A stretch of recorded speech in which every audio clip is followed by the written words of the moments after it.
Well, I want to apologize because what happens in these hearings, quite frankly, is that you come to tell the story of a true American patriot. And then politics can be played, and I'm not making any assertions towards my colleagues opposite. I'm just saying that it becomes very clear that it was extremely coincidental that all these federal agencies decided to visit your place of business after you took one particular action. And so I find it the probability of that happening extremely low.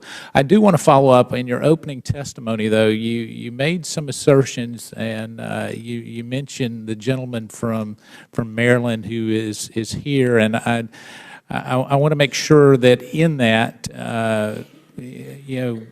that we don't do anything indirectly that would disparage a member of this House. You were saying that he targeted you. Is that correct?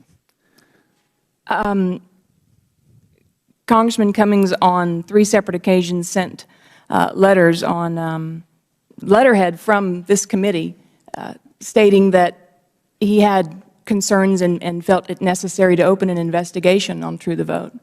Yes. All right. So it was correspondence as it relates to this committee finding more facts as it relates to getting to the truth. Yes, he according to the letters indicated that it was the consensus of this committee that we needed to be investigated. Oh, he said you needed to be investigated. And that he was going to be the self-appointed person to do that investigation of us. Yes, sir. Okay. And so as we look at it, Ms. Mitchell, so the point of that is as they were going in saying that she should be investigated in what terms? I mean, what's the scope of that investigation? True the Vote is a 501c3 now, but its application was still pending at the time. And True the Vote became very involved and is the nation's leading organization which tries to enforce election laws and ensure the integrity of elections. True the Vote has recruited hundreds and hundreds of volunteers across the country who volunteer to help preserve the integrity of the elections in their communities and in their states. They challenge, True the Vote has filed lawsuits to encourage to force localities to comply with federal law on cleaning up voter rolls, among other things.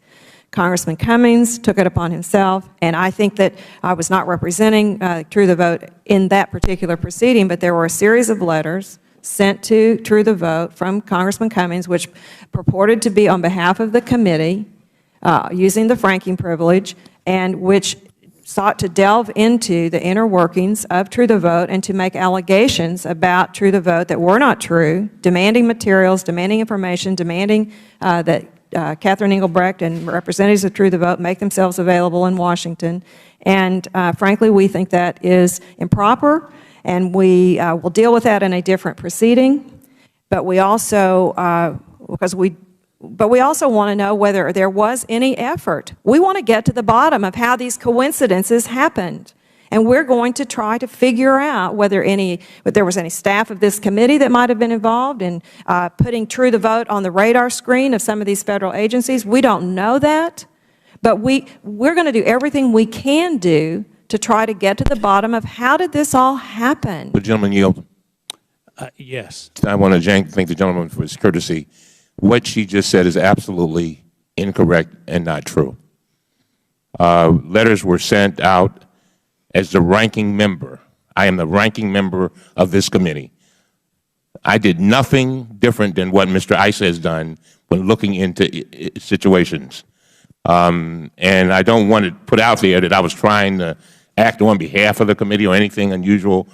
We were basically looking into voting situations and whether voters were in any way being impeded from voting. I want to thank the gentleman for, and we have the letters, by the way, and they're all and Chairman Issa was sent copies of all the letters. So this wasn't like we weren't hiding anything.